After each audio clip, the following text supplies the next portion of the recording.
우리 서로 인사하겠습니다. 샬롬. 반갑습니다.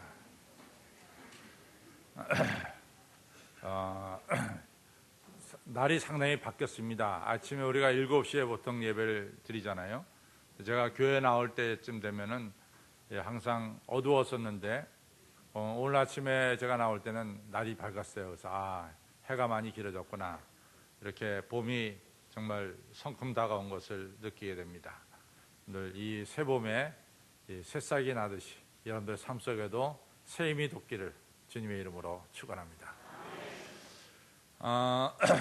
사람이 어떤 사람을 두려워할까? 우리가 쉽게 생각하면은 권력 있는 사람이 이렇게 높게 보이고 또 많이 가진 사람이 그렇게 보이는지 모르지만은 실제적으로 보면은 이 꿈을 가진 사람들은 그렇게까지 쉽게 보지 못합니다.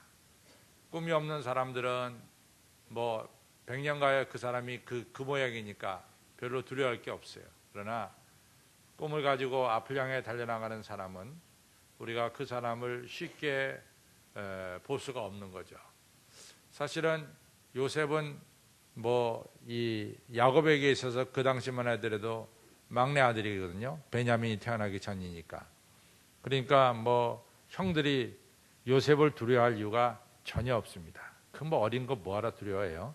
형들이 돌봐줘야죠. 근데 요셉이 꿈을 꾸고 난 다음부터는 형들이 요셉을 두려워하기 시작했어요. 왜냐하면 요셉이 꿈을 가졌기 때문에 그렇습니다. 또 우리가 이제 어떤 사람이 좀 더 두렵냐면은 여러분과 제가 이 물질이라는 것, 또 권력이라고 하는 것을 다 소중하게 여기거든요. 근데 그것을 이같이 내려놓을 줄 아는 사람들을 우리는 쉽게 볼 수가 없습니다. 참 두려운 사람들 중에 하나죠. 그래서 이 아브라함이 본토와 친척과 아버지 집을 두고 떠났다. 그것이 간단한 얘기 같지만은 그 얘기는 간단한 얘기가 절대로 아니에요. 그가 부모로부터 물려받은 것을 내려놓을 수 있었다라고 하는 사실입니다. 그거 자식들끼리 부모가 주신 유산 가지고 지금도 싸우잖아요. 근데 그런 것을 다 내려놓고 갈 수 있다는 것은 이 아브라함이 가지고 있는 정말 카리스마가 아닐까 이렇게 생각합니다. 제가 아주 잘 아시는 목사님인데 지금 소천했어요. 근데 몇 년 전에 소천했는데 이 목사님이 참 최고의 힘 있는 자리, 정부의 힘 있는 자리에 이분이 앉아서 일하게 됐습니다. 그분이 그 자리에 앉아서 일할 때 많은 목사님들이 그분에게 찾아가서 우리 아들, 딸 취직시켜달라고 그랬고 또 도와달라 그랬습니다. 그분이 얼마나 취직시켰는지 도와줬는지 난 그건 잘 모르겠어요. 그런데 이분이 하여간 목사님으로서는 나름대로 아주 높은 자리에 이분이 계셨어요. 근데 이분이 어느 날 그 자리에서 내려왔습니다. 근데 특별히 내려올 이유가 없었던 거로 전 생각이 드는데 그분이 내려왔어요. 그래가지고 그분이 내려온 다음에 여러 목사님들이 한번 모여서 그냥 그분하고 저녁 식사를 같이 하게 됐습니다. 그때 이제 어느 목사님이 선배 목사님 어떻게 그 자리에서 이렇게 내려오셨어요? 이렇게 여쭤보니까 그 목사님이 하신 말씀이 있습니다. 나는 일어설 때를 알고 나는 앉을 때를 압니다. 그게 대답이었어요. 내가 무슨 일 때문에 그 자리에 사표를 내고 나왔다. 그런 얘기 일절 없고 딱 그분이 대답한 것은 나는 일어설 때를 알고 앉을 때를 안다. 그 얘기하고 내려왔습니다. 그분이 그 높은 자리에 있을 때는 여러 사람들이 와서 굽신거리면서 자기 아들 취직시켜달라고 그랬었습니다. 그분이 그 자리에서 내려오니까 목사님들이 와서 그분에게 부탁할 이유는 없죠. 그러나 마음속으로는 그분이 참 대단한 분이다. 그분에게 누구도 갖지 못하는 분명한 카리스마가 있구나. 이렇게 이제 목사님들 마음속에 말은 안 하지만은 그런 생각들을 품게 됐습니다. 이처럼 세상 사람들이 두려워하는 사람은 여러분과 제가 귀하게 여기는 물질이라든가 권력이라든가 이런 것을 갖다가 내려놓을 줄 아는 이런 사람들이 또 두려운 사람 중에 하나입니다. 또 하나는 에스더처럼 죽으면 죽으리라 이렇게 말하는 에스더가 얼마나 무서운 여자예요. 누가 그 여자를 건들겠어요. 자기가 목숨을 내놓고 민족을 살리겠다는데 누가 그 여자를 건들겠냔 말이죠. 또 우리가 하나냐, 미사엘, 아사랴가 우상 앞에 절하지 않으면 풀물 속에 던져진다 이런 명령이 분명히 떨어졌어요. 그때 하나냐, 미사엘, 아사랴, 사드락, 메삭, 아벳느고가 이런 얘기를 합니다. 우리가 풀물 속에 던져져도 하나님이 우리를 건져 주실 것입니다. 그러나 하나님이 건져주지 않는다 할지라도, 우리가 저 풀물 속에 타 죽는다 할지라도 우리는 절대로 우상 앞에 절하지 않겠습니다. 이같이 목숨을 내놓고 하나님을 섬기겠다는데 누가 그 사람을 두려워하지 않겠냐 그 말이죠. 우리가 에스더나 사드락과 메삭, 아벳느고는 정말 세상이 감당치 못할 정도로 두려운 사람입니다.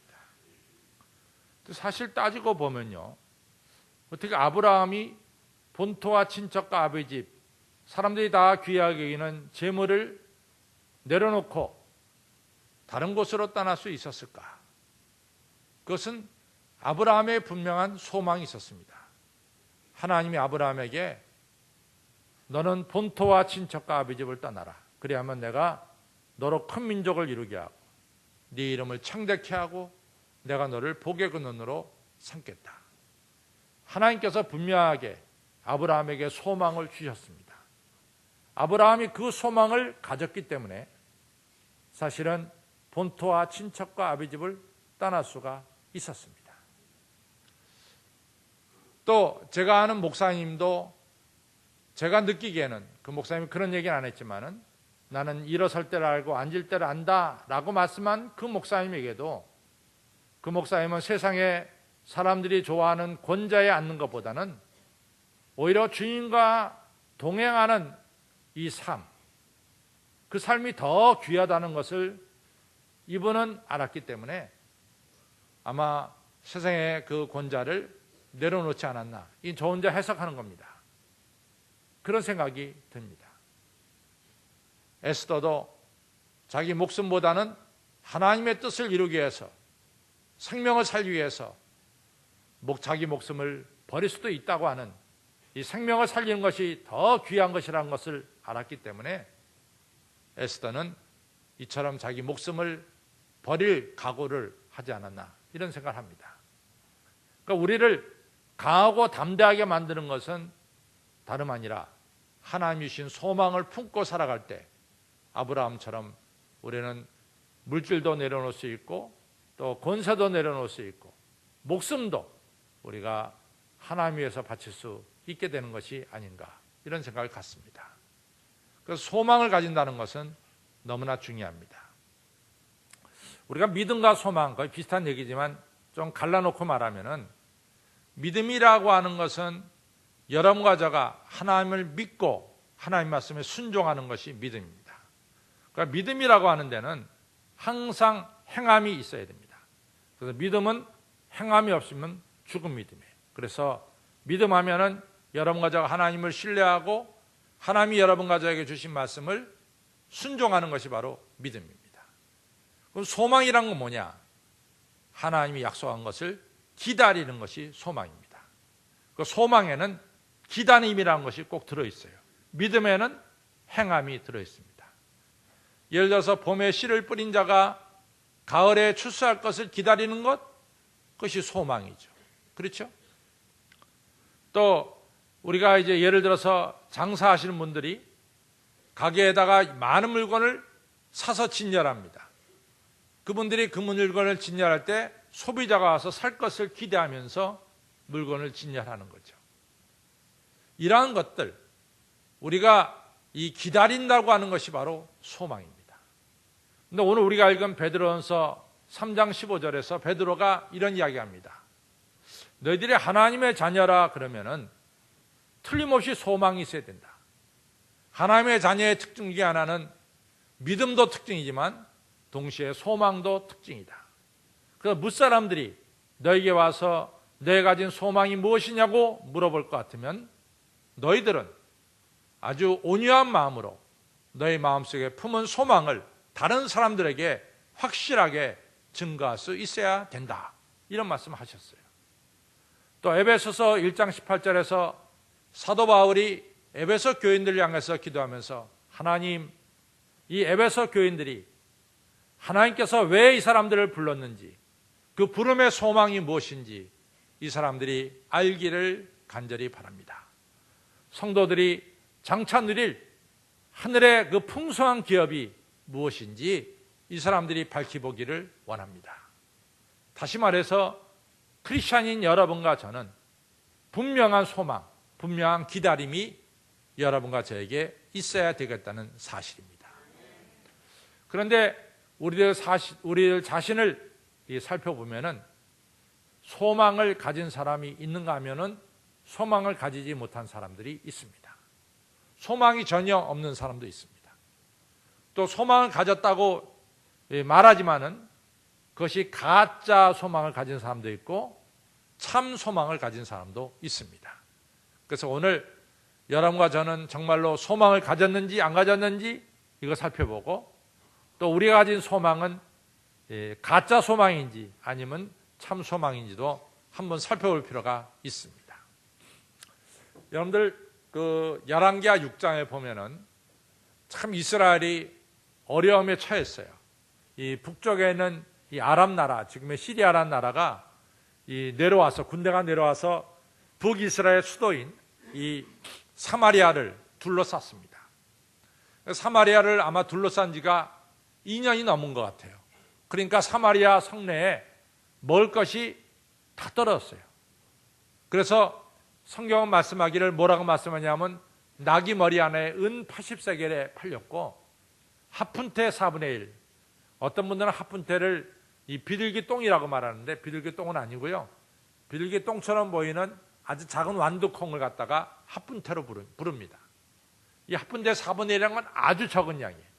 그걸 은 5세겔에 팔렸어요. 근데 그보다 더 심각한 것은 얼마나 그 아내가 먹을 것이 없었냐면은 이 부녀자들이 오늘은 우리 아들을 잡아먹고 내일은 너희 아들을 잡아먹자. 그러니까 사람을 잡아먹자는 이야기가 아주 공식적으로 오고 갈 정도로 이처럼 사마리아 성내는 정말로 절대적으로 절망스러운 그런 상황이었습니다. 근데 여러분, 이 이야기가 여러분들이 그렇게 실제적으로 느껴지지 않는다.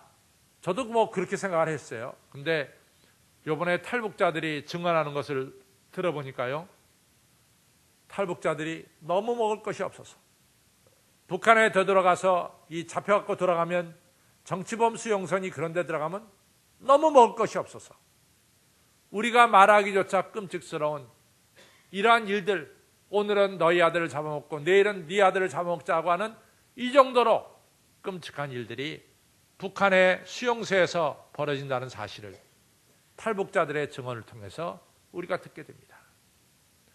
사람이 극한 지경에 이르면은 별짓을 다 한다라고 하는 말이 사실입니다. 이처럼 사마리아 성내는 절대적으로 절망적인 상황이었어요. 그때 예언 활동을 하던 예언자가 엘리사입니다. 엘리사 예언자가 일어나서 하는 말이, 여러분들이요, 오늘은 우리가 절대적으로 절망한 가운데 있지만은 내일을 기다리십시오. 내일은 하나님께서 성 밖에 곡식을 산더미처럼 쌓아 두실 것입니다. 사람들이 엘리사 예언자의 내일을 기다리라고 하는 말씀에 귀를 기울였어요. 근데 그 당시 왕이 여호람이라고 하는 분이 왕인데 그 왕이 오른손처럼 쓰고 있는 장관이 한 명 있었어요. 그 장관이 엘리사에게 뭐라고 말하냐면, 엘리사 선지자님, 하나님이 하늘에 창을 여신들 그러한 일이 이 땅에 이루어지겠습니까? 절대로 이루어질 수가 없습니다. 아주 절대적인 절망의 이야기, 이런 이야기를 해댔습니다. 이처럼 내일을 기대하는 사람이 있는가 하면 내일에 대해서 전혀 기대를 가지지 않고 절망하는 사람이 있었습니다. 그런데 성 안에는 사수 없고 성 밖에 사수밖에 없는 문둥병자들이 성 밖에 있었죠. 그런데 이 사람들은 성 안에 있는 성한 사람도 음식이 없는데 문둥병자에게 음식이 있었겠습니까? 이분들에게도 음식이 없죠. 근데 이분들이 말이죠, 우리가 이같이 굶어 죽느니보다는 우리가 한번 아람 군대의 진중에 들어가서 먹을 것을 한번 찾으러 가자. 그래서 이 4명의 문둥병자가 아람 군대가 진치고 있는 그 가운데로 걸어가기 시작했어요. 근데 이게 밤중에 걸어갔는데, 밤중에 아람 군대 군인들은 다 텐트 안에서 장막 안에 자고 있는데, 이 4명의 문둥병자들이 걸어가는 발걸음 소리가요, 이 아람 군대 군인들한테는 뭐로 들렸냐면 천군 천만이 군대가 지금 자기들을 치러 오는 그 군대의 발자국 소리로 들렸어요. 그래갖고 아람 군대 군인들이 전부 다 혼비백산해서 그날 밤에 그 길로 다 도망가 버렸어요. 그러니까 실제로 문둥병자 4명이 아람 군대 진중에 도착해 보니까 군인은 한 명도 없고 음식만 작두 쌓인 거예요. 그래가지고 이 문둥병자 4명이 우리만 음식 먹어서 되겠냐? 저 성내에는 지금 굶어 죽는데, 이 병든 사람이 오히려 성한 사람들 걱정해서 성 안에 가가지고 알립니다. 그 다음날 아침에 굶고 있었던 사마리아 성 시민들, 엘리사 말대로 내일을 기다린 이 수많은 사람들이 성 밖으로 밀려나가기 시작했어요. 그러나 내일을 기대하지 않았던 그 군대 장관은 이 시민들의 발에 의해서 밟혀서 죽고 말았습니다. 여러분, 소망이 없는 자는 그 사람을 누구도 두려워하지 않습니다. 그냥 지나가는 사람의 발에 밟힐 정도로 무시당하는 것이 소망이 없는 사람들의 운명이다, 이런 이야기입니다. 그러면은 이 소망이 중요한데 우리는 정말로 참 소망을 가졌느냐 하는 얘기입니다. 펜실바니아 주에서 있었던 얘기인데요, 어느 청년 하나가 22살 청년인데, 이 청년이 정말 자기 친구하고 이 술을 마시다가 우발적으로, 정말로 우발적입니다, 우발적으로 이 청년이 몸에 지니고 있는 총을 빼서 친구를 쏴 죽였어요. 그래가지고 이 청년이 붙잡혀서, 사실은 굉장히 우발적으로 죽였는데 판사는 이 청년에게 사형을 언도했습니다. 이 청년이 사형받게 됐어요. 근데 옆에서 같이 있던 친구들이 보기에는 사형받는 것은 너무 가혹한 일처럼 느껴졌습니다. 그래가지고 이 친구들 중에는 그래도 주정부에서 높은 자리에 일하는 친구들도 있고, 그래서 이 친구들이 이 사형 언도를 받은 이 친구를 갖다가 구명 활동을 하기 시작했습니다. 그래서 면회 가서, 야, 너무 절망하지 말아라. 우리가 너를 위해서 구명 활동하니까 아마도 좋은 소식이 오겠지, 이런 이야기를 했어요. 이래가지고 하여튼 열심히 이 친구들이 구명 활동을 했습니다. 그래서 주지사가 사면하면은 사면되고, 주지사가 사면 안 하면은 이 청년은 죽게 돼 있습니다. 근데 그 마지막에 주지사한테 이 서류가 올라갔을 때, 그 당시 주지사가 컬틴이라고 하는 주지사인데, 이 컬틴이라는 주지사가 그 사면장에 서명하지 않았습니다. 그러니까 이 청년은 판사가 선언한 대로, 이 판결을 내린 대로 사형을 당하게 됐습니다. 이 스튜어트라고 하는 이 주지사의 이러한 사관이 이 청년에게 가서, 이제 당신은 주지사로부터 거절당했고 사형당한다는 이 소식을 전하러 갔어요. 이 감옥소에 들어가니까 이제 주지사가 보낸 사람이 당신을 만나러 온다 그러니까 이 청년은 아주 소망이 가득 찼어요. 왜냐하면 자기 친구들이 자기를 위해서 노력했으니까 좋은 소식이 올 줄 알았어요. 그래서 이제 그 사람을 만났을 때 스튜어트가 말합니다. 자네의 탄원은 주지사가 받아들이지 않았네. 자네는 판사가 판결할 대로 이제 죽게 될 거다, 이 이야기를 했습니다. 그때 그 청년은 그 자리에서 기절하고 말았다는 겁니다. 여러분, 이 청년이 가진 소망은 참 소망이냐 거짓 소망이냐 하는 거예요. 거짓 소망이다. 그런데 이런 일이 우리의 삶 속에 비일비재하게 일어나요. 여러분들 우리의 소망은 다 어디서 소망을 가져요? 능력 있는 사람들의 이야기에 여러분들이 소망을 갖잖아요. 목사님, 아무개가 참 힘이 있는데 그 사람이 해낼 겁니다. 거기에 목사님 소망을 가지십시오. 우리가 그런 경우가 얼마나 많이 있어요. 우리는 사람의 말과 사람의 능력에 우리의 소망을 갖는 경우가 종종 있더라 그 말이에요. 근데 딱 까보면은 그는 참 소망이 아니라 정말로 불안한 소망, 때로는 거짓된 소망이 될 수가 있다는 거예요. 우리의 소망이 어디 있습니까? 우리의 소망이 천지를 지으신 전능하신 하나님께 정말로 우리의 소망을 두고 있습니까? 아니면 우리를 주변에 능력 있는 사람들, 가진 사람들의 한 말에 여러분들이 소망을 가지고 있느냐 하는 얘기입니다. 우리가 자세히 살펴봐야 됩니다. 여러분들이 신앙의 길에 들어가면 들어갈수록 하나님이 우리들을 연단시키고 시험하는 것이 뭔지 아십니까? 너희 소망을 어디에 뒀느냐? 너 사람의 말에 소망을 뒀느냐? 아니면 전능하신 하나님께 네 소망을 두었느냐? 이 훈련을 시키는 것을 체험하신 분들은 아마 제 말에 우리 하나님이 그런 훈련을 나한테 시키셨다, 이것을 갖다가 느끼게 될 줄로 압니다. 여러분, 우리가 창세기 3장 보면은 좀 안타까운 이야기가 나와요. 창세기 2장 17절에 하나님이 아담과 이브에게 분명히 말씀했거든요. 무슨 얘기를 했냐? 너 동산 중앙에 있는 선악을 알게 하는 실과를 먹는 날에는 정령 죽으리라 얘기했어요. 근데 창세기 3장으로 딱 넘어가면은 사탄이 아담과 이브에게 뭐라고 얘기냐면, 야, 하나님은 사랑의 하나님이야. 하나님 너를 사랑하신다. 동산 중앙에 있는 실과를 먹는다고 해서 절대로 하나님이 너를 죽이지 않아. 왜? 너를 사랑하니까.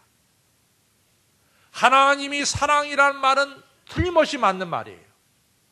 그러나 동산 중앙에 있는 실과를 먹는 날에는 하나님이 너를 사랑하기 때문에 너를 죽이지 않는다. 이건 거짓말이에요. 네가 동산 중앙에 있는 실과를 먹는 날에는 너가 하나님처럼 눈이 밝아져서 선과 악을 구별할 수 있게 된다. 이 이야기를 했어요. 하나님이 사랑이란 말은 틀림없이 맞는 말이지만 동산 중앙에 있는 실과를 먹는 날에는 네가 죽지 않을 것이고 네가 하나님처럼 눈이 밝아질 것이다. 이건 거짓말이에요. 근데 아담과 이브가 어디에 소망을 걸었느냐? 창세기 2장 17절에 이 동산 중앙에 있는 실과를 먹는 날엔 정령 죽으리라는 하나님 말씀에 소망을 둔 것이 아니라 이 사탄의 말, 사탄의 거짓말, 하나님 사랑이기 때문에 너를 절대로 죽이지 않는다, 이 말에 소망을 걸고 동산 중앙에 있는 실과를 먹게 됩니다. 그 결과 아담과 이브는 에덴 동산에서 쫓겨나게 되고 죽음이 찾아오게 된 거죠. 여러분, 우리의 거짓 소망은 어디에 기반을 두고 있느냐? 거짓말에 기반을 두고 있습니다. 열왕기상 22장에 보면요, 북쪽의 아람이라는 나라가 이스라엘이 가지고 있던 길르앗 라못이라고 하는 땅을 차지하고 있었어요. 그 땅을 주게 되면 안 줍니다. 그러니까 그 당시에 북이스라엘 왕이 누구냐면 아합인데, 아합이 이 길르앗 라못이라고 하는 지역에서 북쪽에는 아람 왕과 이 전쟁을 하게 돼 있었어요. 그때 아합이 남쪽 유다 여호사밧이라는 왕과 사돈 관계를 맺었어요. 사돈 관계. 그러니까 남유다 왕 여호사밧이 자기 사돈을 도와준다고 군대를 이끌고 이 북쪽에 왔습니다. 그래서 이제 아람이란 나라와 남북 이스라엘의 군대가 합해서 전쟁하게 된 거죠. 근데 여호사밧은 조금 지혜로운 왕입니다. 그래서 아합에게 말하기를, 왕이요, 사돈이요, 이 전쟁에서 우리가 정말로 이기고 지는 것은 하나님의 뜻에 달려 있는데 하나님의 뜻을 한번 알아보셨습니까? 그러니까 알아봤다는 거예요. 그래도 한번 알아보시죠. 여기 북이스라엘의 선지자들을 좀 불러다가 하나님의 뜻을 한번 여쭤보시죠. 그러니까 아합이 좋은 의견이라고. 그러니까 아합이 북이스라엘은 예언자 400명을 불렀어요. 그래서 우리가 길르와 나못에 가서 북쪽 아람 나라와 전쟁하려고 그러는데 이 전쟁이 이기겠느냐 지겠느냐 하나님의 뜻이 어디 있느냐 좀 살펴달라고 선지자들께 부탁을 했습니다. 그런데 선지자들 400명이 참 이상하게도 이구동성으로 가서 전쟁하면 다 이긴다라고 선지자들이 얘기했어요. 그러니까 여호사밧이 조금 이상해. 어떻게 400명이 한결같이 다 이긴다라고 얘기하냐 이거지. 그러니까 여호사밧이 아합 왕에게 말하기를 이 북이스라엘은 예언자 400명밖에 없습니까? 다른 예언자는 없습니까? 그러니까 이 아합 왕이 말하기를 예언자가 있긴 있는데 미가야라고 하는 예언자가 있는데 이 미가야라는 예언자는 지금까지 나한테 길한 예언을 한 번도 한 적이 없어요. 길한 예언. 맨날 흉한 예언만 했습니다. 그러니까 여호사밧이 그래도 왕이요. 그 사람 한번 불러다가 들어봅시다. 미가야를 데려왔어요. 미가야가 예언하는데 그 가정에 무슨 얘기가 있었지만 그건 빼고 본론적으로 얘기하기를 뭐라고 얘기하느냐. 아합 왕 당신이 길라 라못에 가서 전쟁에 나가서 죽을 것이요. 딱 그 얘기를 했어요. 이 전쟁 나가면 당신이 죽을 것이요. 이것이 하나님의 뜻입니다. 그러니까 그냥 아합이 여호사밧에게 말합니다. 내가 얘기하지 않아도 저 사람은 항상 나한테 흉한 예언을 했지 길한 예언을 하지 않지 않았냐고. 내 얘기하지 그대로 하지 않았느냐. 그리고 이 미가야라는 예언자는 이 400명의 예언자들의 입에 하나님께서 거짓 영을 주셔서 거짓말하게 했습니다. 그러니까 그 당시에 400명의 예언자 중에 대표가 시드기야인데 그러니까 시드기야 대표자가 거짓 예언했다니까 시드기야가 화가 났죠. 화가 나니까 왕 앞에서 그냥 소를 들어갖고 미가야 예언자의 뺨을 때려버렸습니다. 어쨌든 간에 이같이 400명의 예언자들은 전쟁터에 나가면 이긴다 그랬고 한 명의 예언자는 나가면 죽는다 그랬어요. 그 전쟁으로 말미암아 아합은 활에 맞아 죽고 말았습니다. 거짓말에 기초를 둬서 나갔다가 전쟁의 승리는커녕 패배하고 자신은 죽고 말았다는 사실입니다. 우리가 어디에 소망을 두고 있느냐 참 중요해요. 저는 마태복음 7장 21절, 22절, 23절이 너무나 중요합니다. 예수님께서 주여 주여 하는 자마다 천국에 들어갈 것이 아니라 내 아버지의 뜻대로 행하는 자라야 들어가리라. 그날에 많은 사람들이 내게 와서 내가 예수님의 이름으로 선지자 노릇을 하고 내가 예수님의 이름으로 귀신을 내쫓고 내가 예수님의 이름으로 권능을 행하나이다. 이렇게 말한다는 거예요. 그때 예수님 말씀하시기를 이 불법을 행하는 자들아 다 내게서 떠나가라. 내가 너희를 도무지 알지 못하노라. 7장 21절, 22절, 23절은 이 귀중한 심판을 하고 있어요. 불법을 행하는 자들아 다 내게서 떠나가라. 나는 너를 알지 못한다. 여러분 이게 무슨 얘기입니까? 쉽게 말하면 이런 얘기예요. 알코올 중독자가 했어요. 간이 다 상했어. 근데 이 사람은 말하기를 알코올 중독자면서 계속 술을 퍼마시면서 말하기를 나는 타고날 때부터 건강을 타고났다. 나 오래 산다. 그럼 맞는 얘기예요? 거짓말이에요? 거짓말입니다. 폐가 문제가 있는 사람이 계속 담배 펴대. 그러면서 우리 아버지가 98세까지 살았으니까 나도 98세까지 살 거다. 그거 거짓말이지. 아니 매일같이 이 노름하면서 돈을 잃는 사람이 목사님 내가 어느 날 재벌될 겁니다. 하나만 터지면 재벌됩니다. 그거 거짓말이에요? 진짜예요? 거짓말이야 거짓말. 다 불법에 이 뿌리를 내리고 있다고. 목사님 내가 한신교회에서요 30년 다녔습니다. 나 천국 갑니다. 그거 진짜예요? 거짓말이요? 30년 다녀도 예수를 구세주로 믿지 않으면 지옥 가. 왜 그래? 30년 다닌 거하고 상관이 없어요. 이력을 펼쳐봐. 나 집사했고 순장했고 안수입사했고 권사했고 장로했고 내가 못한 거 없어. 교회에서. 나는 천국 간다. 그거 아니라 그 말이죠. 그거 아니라 그 말이에요. 어느 남자는 목사님이 와서 얘기합니다. 교회 이제 다니시고 예수님 믿으시라고. 목사님 저 예수 믿습니다 앞으로.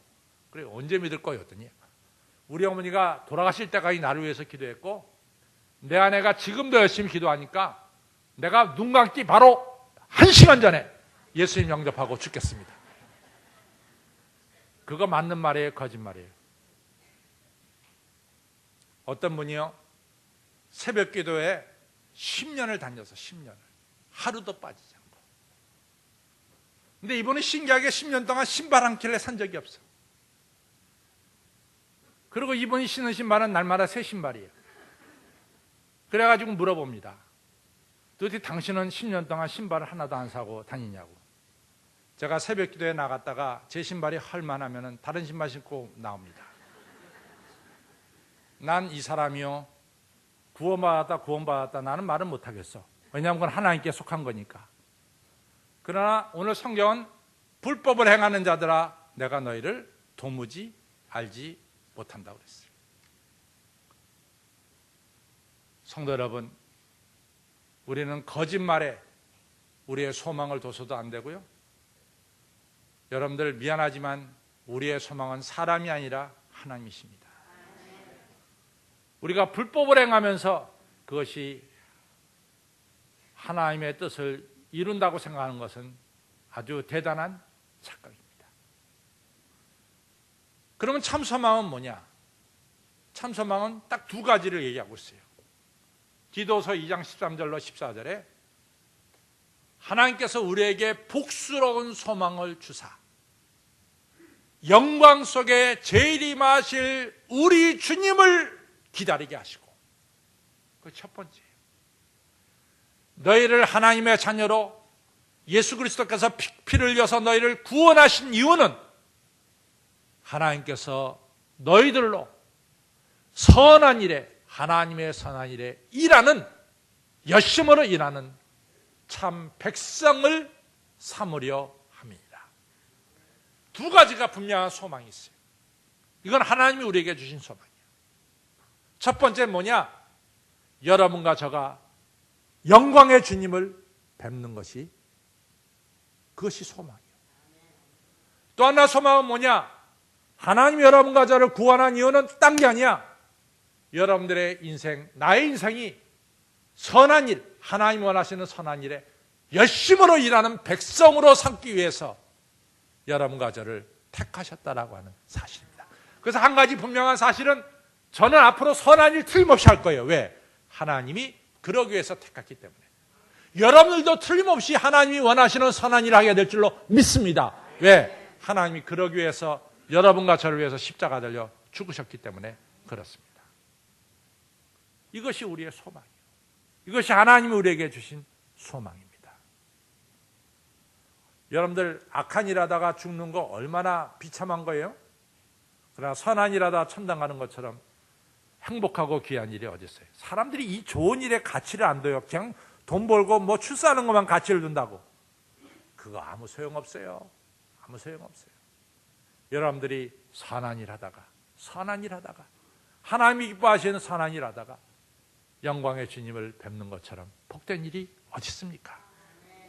아무쪼록 우리는 우리 주님이 주신 소망을 붙잡고 여러분들 앞으로 계속해서 존귀한 사람이 돼서, 왜? 선한 일 하기 때문에 하나님께도 영광 돌리시고 또 주여 어서 오시옵소서 영광의 주님을 뵙게 되는 우리 성도님들이 다 되시기를 주님의 이름으로 축원합니다.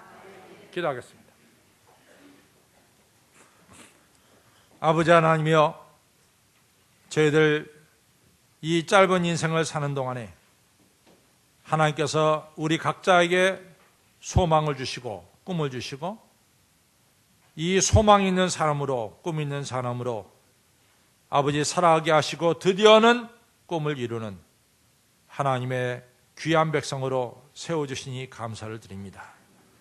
어린 요셉이 어리기 때문에 무시당하고 노예이기 때문에 무시당했지만 그러나 그가 꿈을 가졌기에 꿈을 이름을 통해서 존귀한 자가 되었고 자기 민족을 살렸고 애굽을 살렸고 세상을 살렸습니다. 오늘도 하나님이 주신 꿈을 저희들이 품고 살아서 꿈이 이루어지는 존귀한 인생이 되게 해 주옵소서. 하나님이 약속하신 대로 선한 일에 귀한 일에 힘쓰는 자들이 돼서 하나님께 영광 돌리고, 그리고 영광의 주님, 정말로 우리가 기다리는 영광의 주님을 눈으로 뵙는 축복도 받게 하여 주시옵소서. 감사하며 예수님 이름으로 간절히 기도 올려싸움나이다. 아멘.